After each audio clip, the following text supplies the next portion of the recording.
Hello friends, welcome back to my channel Afsana's blogs. আশা করি তোমরা সকলে ভালো আছো। আজকে আমি তোমাদের সঙ্গে শেয়ার করতে চলেছি তালের বড়া বা অনেকে বলে থাকে তালের ফুলুলি। তো চলো দেখে নেওয়া যাক। তো একটা বেশ বড় সাইজের তাল নিয়ে নিয়েছি। তো এমনভাবে মাঝখান থেকে ভেঙে এবার খোসাটা ছাড়িয়ে ফেলতে হবে। ঠিক এইভাবে খোসাগুলো ছাড়িয়ে ফেলতে হবে।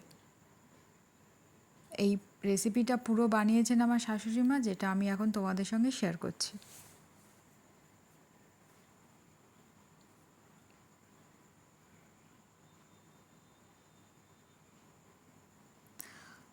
খোসাটা ছাড়িয়ে নেওয়ার পর হাত দিয়ে একটু চেপে এইভাবে তালের শাঁসটা বের করে ফেলতে হবে।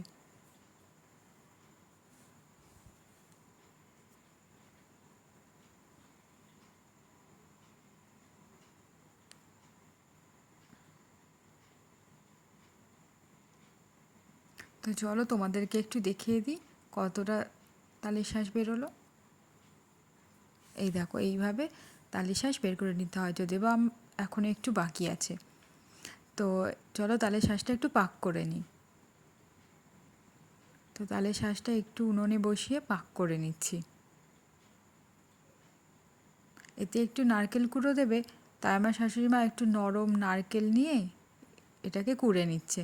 দেখো নারকেল কোড়াও রেডি হয়ে গেছে। তো চলো ব্যাটারটা বানিয়ে নিই। ব্যাটারে দিচ্ছি ময়দা, চালের গুঁড়ো, তাল, নারকেল গুঁড়ো, চিনি দিয়ে বেশ ভালো মতো মাখিয়ে নিতে হবে। এটা হাত দিয়ে মাখানোই বেশি ভালো হয়। স্পুন বা অন্য কিছু দিয়ে মাখালে অতটা ভালো ব্যাটারটা হবে না। ওই জন্য আমি বলবো কি তোমরা হাত দিয়ে মাখার চেষ্টাটাই করো।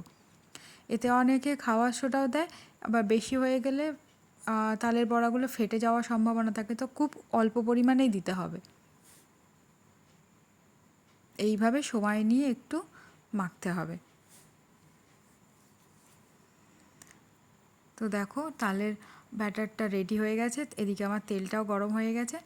তো এর মধ্যে একটা একটা করে দিয়ে দেব।